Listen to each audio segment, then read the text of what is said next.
Hi friends, welcome back to our YouTube channel Gautam commerce classes.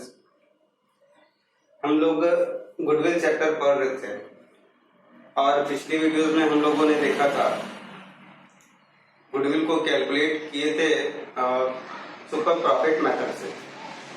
उससे पहले हम लोग एवरेज प्रॉफिट मेथड से भी हम लोग गुडविल कैलकुलेट कर चुके थे। तो अभी तक जो हम लोगों ने पढ़ लिया एवरेज प्रॉफिट मेथड,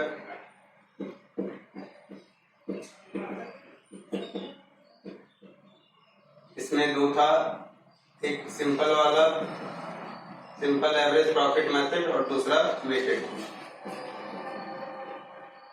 और उसके बाद हम लोग दूसरा मेथड देखे थे सुपर प्रॉफिट मेथड।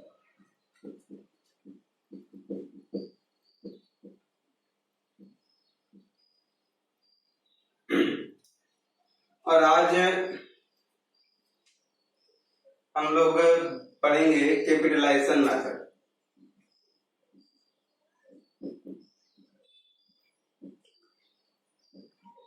इसे कैलकुलेट करने का दो फॉर्मूला था, एक था on the basis of average profit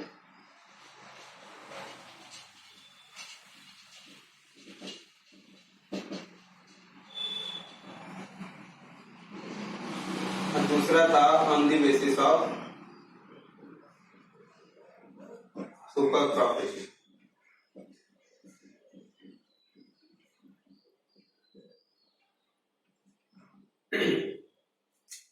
तो हम लोग आज इस फॉर्मूला से क्वेश्चन को सॉल्व करेंगे। ये एक सिंपल मेथड है और सिंपल इसलिए भी है क्योंकि अभी हम लोग तुरंत super profit method super profit निकालना सीखे। ठीक है, तो उसी के अकॉर्डिंग हम हमेशा यही प्रेफर करते हैं कि जब भी क्वेश्चन को कैपिटलाइजेशन मेथड से बनाना हो तो हम लोग on the basis of super profit के आधार पे निकालें।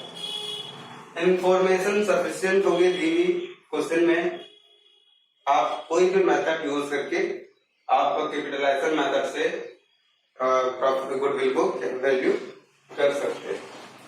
तो आज चलिए हम लोग शुरू करते हैं goodwill by capitalisation method on the basis of super profit.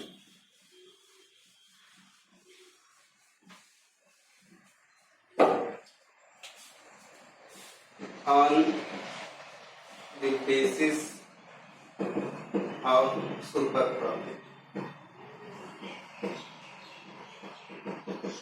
सबसे पहले फॉर्मूला हम लोग नोट कर लेते हैं।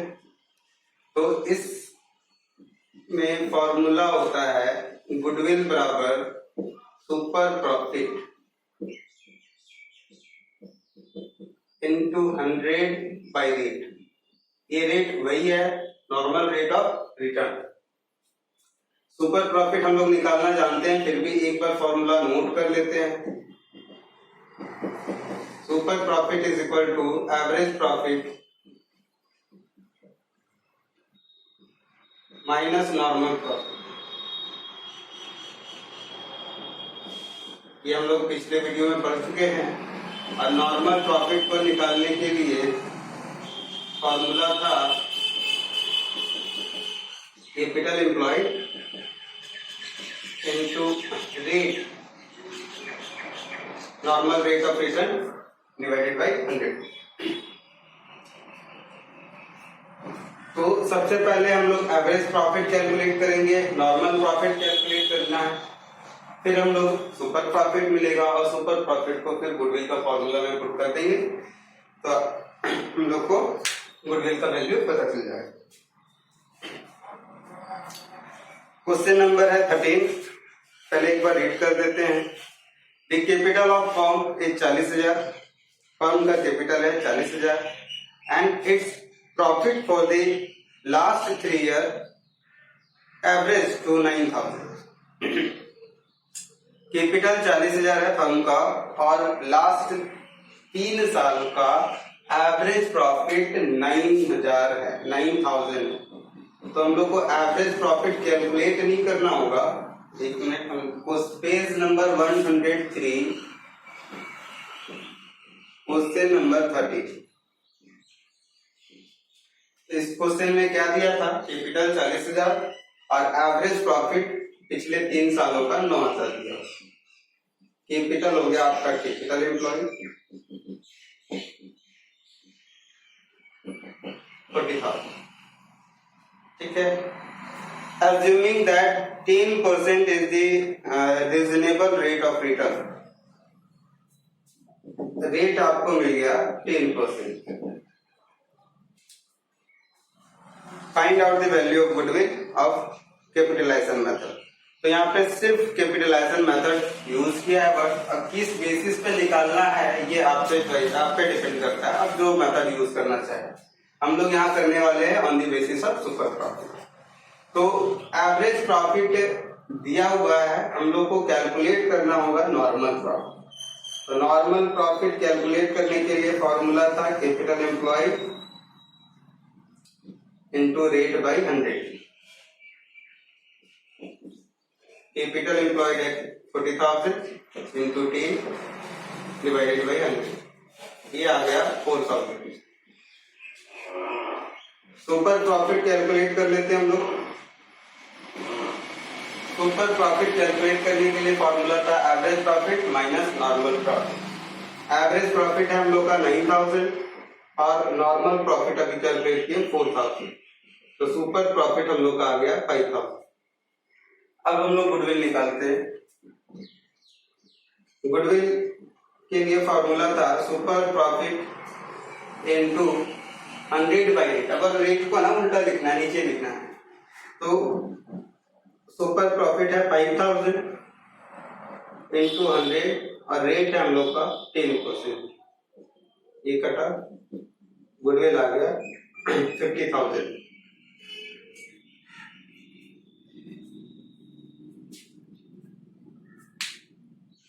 तो ये मेरे ख्याल से सिंपल है।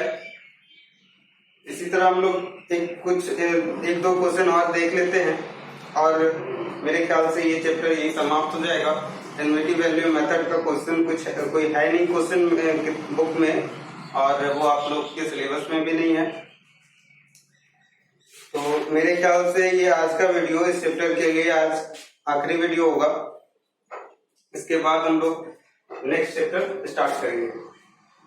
तो चलिए पहले एक दो क्वेश्चन देख लेते हैं। क्वेश्चन नंबर 14 रीड करते हैं। Find out goodwill by capitalisation method for the following information. हम लोग को गुडविल कैलकुलेट करना है कैपिटलाइजेशन मेथड से, और नीचे जो इंफॉर्मेशन दी हुई है उसके according. Normal rate of return 10%, profit for the last 3 year 30,000, 40,000 and 50,000, पिछले 3 साल का प्रॉफिट दिया है। उसके बाद नॉन रिकरिंग इनकम 3,000, कुछ नॉन रिकरिंग इनकम है जो 3,000 का है। अब यहाँ पे बात आता है कि नॉन रिकरिंग इनकम होता क्या है। तो इनकम को क्लासिफाई किया गया है ऑन द इनकम और एक्सपेंसेस को अलग अलग बेसिस पे क्लासिफाई किया गया है। एक है एक बार हम लोग डायरेक्ट इनडायरेक्ट बांटते हैं, एक बार ऑपरेटिंग नॉन ऑपरेटिंग बांटते हैं। यहाँ रिकरिंग और नॉन रिकरिंग हो गया। रिकरिंग मतलब क्या होता है, जो एक इनकम और जो एक्सपेंसेस जो बार बार रिपीट करता हो वो रिकरिंग एक्सपेंसेस या इनकम कहलाता है। और नॉन रिकरिंग क्या हो गया, जो बार बार रिपीट करने वाला ना हो। अब जैसे सपोज मान लेते हैं सैलरी हम लोग का एक्सपेंस है। अब देखना क्या है कि वो रिकरिंग एक्सपेंस है या नॉन रिकरिंग एक्सपेंस है। तो आपको ध्यान दीजिएगा कि अगर कोई फर्म है और फर्म में हर मंथ हम लोग को स्टाफ को सैलरी देना होता है, तो वो पूरे साल भर बार बार रिपीट होता है, ठीक है। तो वो एक्सपेंसेस हम लोग का रिकरिंग नेचर का होता है। और नॉन रिकरिंग एक्सपेंसेस और इनकम क्या होता है, जो किसी साल में एक आध बार होता है। जैसे सपोज कोई एसेट बेच दिए, वहां से कोई इनकम हो गया, जिसको हम लोग नॉन ऑपरेटिंग इनकम भी बोलते थे, ठीक है। तो बस वही है, लैंग्वेज वर्ड चेंज किया गया है। तो नॉन रिकरिंग इनकम है 3,000 का, तो हम लोग पहले ही ये पढ़ चुके हैं कि जब भी गुडविल निकाल कैलकुलेट करते हैं तो प्रॉफिट को हम लोग नॉर्मल प्रॉफिट के बेसिस पे कैलकुलेट करते हैं। तो यहाँ पे हम लोग एवरेज प्रॉफिट पहले कैलकुलेट कर लेंगे और उसके बाद नॉन रिकरिंग जो इनकम होगा वो हम लोग डिडक्ट कर लेंगे। तो हम लोग का जो आएगा वो normal profit, normal average profit या एडजस्टेड एवरेज प्रॉफिट आ जाएगा। या फिर आप ये भी कर सकते हैं कि 3,000 हर साल आप हर साल के प्रॉफिट में माइनस कर सकते हैं। सॉरी एक मिनट, यहाँ पे लिखा हुआ है कि किस साल वो खर्च एडेड है, सॉरी वो इनकम एडेड है। Include the above mention profit of 30,000, मतलब वो 30,000 जिस साल का प्रॉफिट हुआ था ना उस साल ये इनकम अकर्ड हुआ था। नॉन रिकरिंग इनकम जो है वो 30,000 वाले प्रॉफिट में इंक्लूड है। तो हम लोग सिर्फ 30,000 में से 3,000 माइनस करेंगे। अगर ये तीनों साल ये इनकम हुआ होता तो तीनों में घटाते, और या फिर एवरेज निकाल के वहां पे एक ही बार 3,000 घटा देते। Average capital employed is 3 lakh, capital employed 3 lakh दिया हुआ। चलिए देखते हैं क्वेश्चन नंबर हम लोग 14।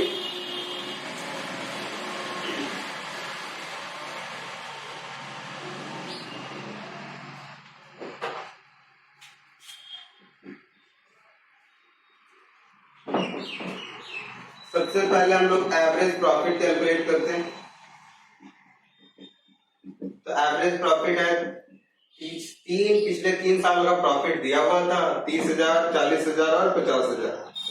लेकिन एक बात और क्या बोला कि जिस साल 30,000 का प्रॉफिट हुआ था उस साल एक 3,000 का नॉन रिकरिंग नेचर का इनकम इंक्लूडेड है। तो इनकम जब भी इनकम प्रॉफिट कहीं पे भी इंक्लूडेड हो तो उसको ठीक करने के लिए हमको डिडक्ट करना पड़ता है। क्यों? इनकम के कारण हम लोग का प्रॉफिट जो है वो ज्यादा आता है।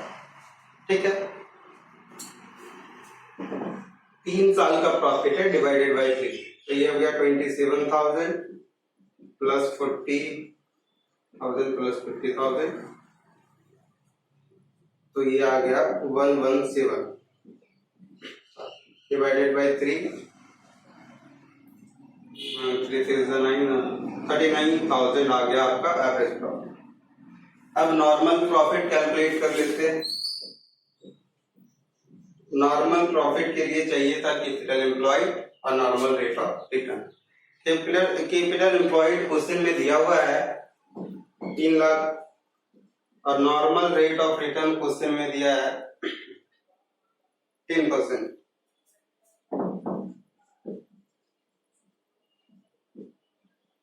तो आपका नॉर्मल प्रॉफिट आ गया 30,000। अब हम लोग सुपर प्रॉफिट कैलकुलेट कर लेते हैं। कैसे कैलकुलेट करेंगे? Average minus normal, average 39,000 minus normal profit 30,000, तो आपका सुपर प्रॉफिट आ गया 9,000। अब एक बार सुपर प्रॉफिट आ गया हम लोग फिर गुडविल का फॉर्मूला लगाएंगे। गुडविल का फॉर्मूला क्या था? Super profit into 100 by rate. तो सुपर प्रॉफिट है हम लोग का 9,000 इंटू 100 और रेट है 3%, तो आपका 90,000 आ गया goodwill.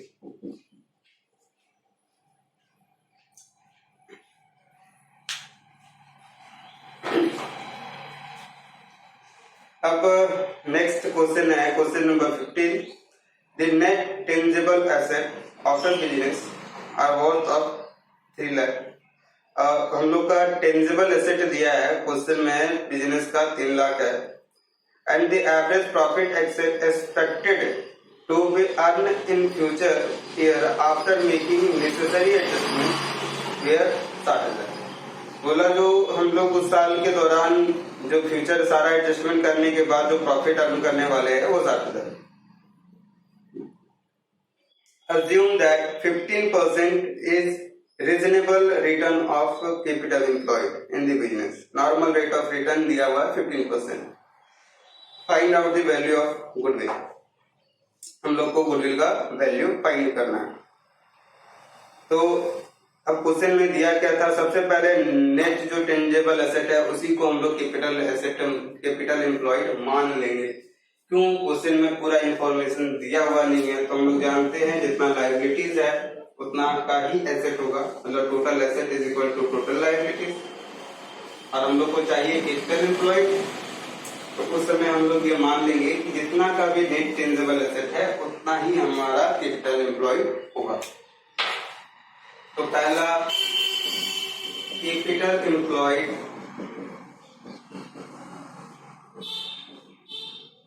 Is equal to net tangible asset.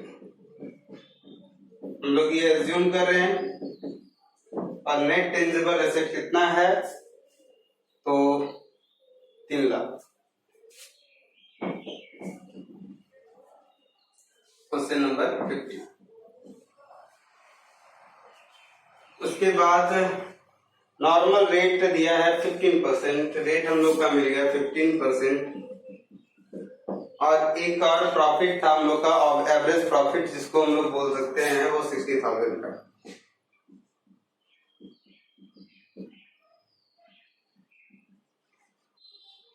ठीक, तो एवरेज प्रॉफिट तो मिल गया हम लोग को निकालना क्या होगा, नॉर्मल प्रॉफिट। इसके लिए फॉर्मूला था capital employed into rate 15% divided by 100, ये कट गया 45,000। अब हम लोग क्या करेंगे, सुपर प्रॉफिट कैलकुलेट करेंगे। कैसे कैलकुलेट करेंगे, एवरेज प्रॉफिट लिखेंगे, मूव करेंगे, उसमें नॉर्मल प्रॉफिट डिडक्ट कर लेंगे, तो आ जाएगा आपका सुपर प्रॉफिट 15,000। अब गुडविल कैलकुलेट करेंगे। गुडविल के लिए फॉर्मूला पुट करेंगे हम लोग, super profit into rate, sorry into 100 by rate. तो सुपर प्रॉफिट 15,000 इंटू 100 और डिवाइडेड बाई रेट 15 कट गया, बच गया हम लोग का 1,000 इंटू 100 मिल रहा। ये question number 15 solve. Question number 16 read करते हैं। A firm earn 72,000 as it average profit. ये एवरेज प्रॉफिट दिया हुआ है। The rate of normal profit being 12%, normal rate of return दिया हुआ 12%। The asset of the firm amounting 8 lakh and liabilities are 3,20,000। Calculate the value of goodwill. अब asset दिया है, हम लोग जानते हैं कि एक साइड का टोटल एसेट्स दिया है और इधर का भी टोटल कितना होना चाहिए, 8 लाख। इसमें बोलता है जो लायबिलिटीज है वो 3,20,000। इसका मतलब जो एक्सटर्नल लायबिलिटीज है वो 3,20,000 होगा। तो एक्सटर्नल लायबिलिटीज के बाद जो बच गया पार्ट, वो पार्ट हम लोग बोलते हैं कैपिटल एम्प्लॉयड। तो 8 लाख में 3,20,000 चला गया, तो 4,80,000 हम लोग का बच गया, ये कैपिटल एम्प्लॉयड। ठीक है, तो देखिए क्वेश्चन नंबर 16 कैपिटल एम्प्लॉयड आपको मिल गया, एवरेज प्रॉफिट दिया हुआ है और रेट भी दिया है। तो हम लोग क्वेश्चन को सॉल्व कर लेंगे फटाक से।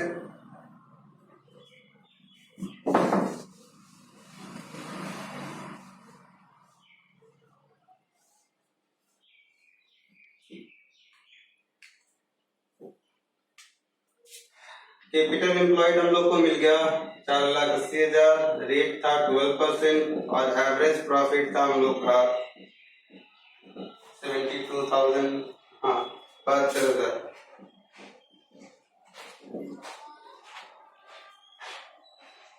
हम लोग सबसे पहले नॉर्मल प्रॉफिट कैलकुलेट करेंगे।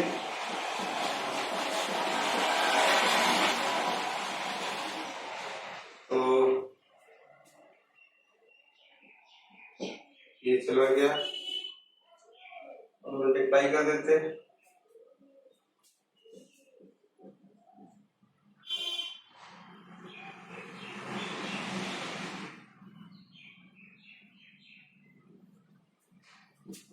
फाइव 7,6,0,0।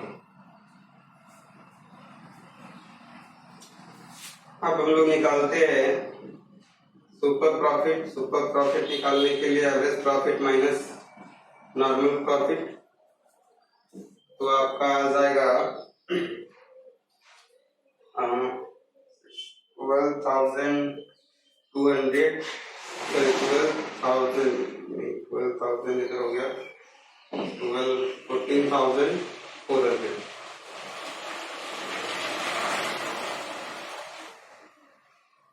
अब हम लोग गुडविल कैलकुलेट कर लेते हैं।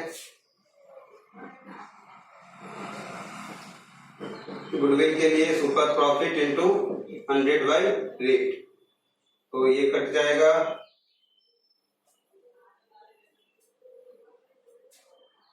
Twelve 24,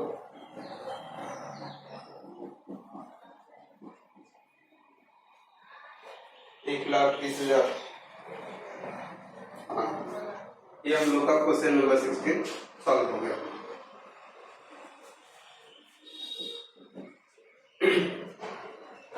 Question number 17. A and B are partner in a firm. The capital employed of the firm is 5 lakh and normal rate of return 10%. A और B partner है किसी फर्म में, उसका कैपिटल एम्प्लॉयड दिया हुआ है 5 लाख और नॉर्मल रेट ऑफ रिटर्न है 10%. Annual salary of each partner is 8,000. दोनों पार्टनर को सालाना 8,000 का सैलरी देना है. The average profit was 80,000 for last 10 years. तो एवरेज प्रॉफिट हम लोगों को दिया है पिछले 10 सालों का कैलकुलेट करके कि वो 80,000 है. Calculate the value of goodwill by super profit capitalization method. तो हम यही मेथड हम लोग यूज कर रहे थे. तो करना क्या है गाइस, कुछ नहीं, कैपिटल एम्प्लॉयड दिया है. Question number 17. कैपिटल एम्प्लॉयड दिया है, नोट कर लेंगे कितना था, 5 लाख. रेट भी दिया. एवरेज प्रॉफिट बोला गया, पिछले 10 सालों का एवरेज प्रॉफिट 80,000 है. लेकिन क्या करना है, क्वेश्चन में एक वर्ड और एक लाइन और ऐड किया है कि ए और बी दो पार्टनर है, दोनों को सैलरी मिलना है ईयरली 8,000, मतलब साल में 8,000. तो दोनों को, एक का 8,000, दो का 16,000. हम लोग 16,000 माइनस कर लेंगे, ठीक है. इसके बाद जो प्रॉफिट बचेगा उसके आधार पे हम लोग गुडविल कैलकुलेट कर लेंगे. तो आ गया आपका 64,000.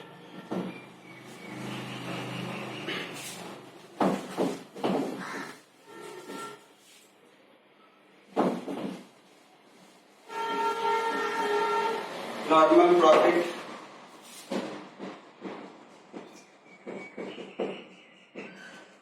5 लाख इंटू 10 डिवाइडेड बाई 100, 50,000.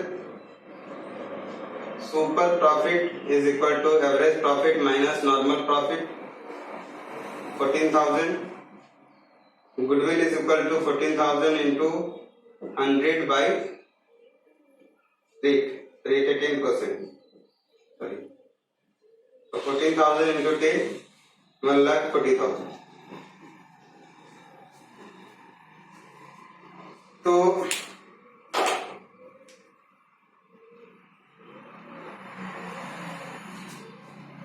ये कैपिटलाइजेशन मेथड था on the basis of super profit. और मैं उम्मीद करता हूं कि आप लोग को ये गुडविल का जो चैप्टर है वो समझ में आया होगा.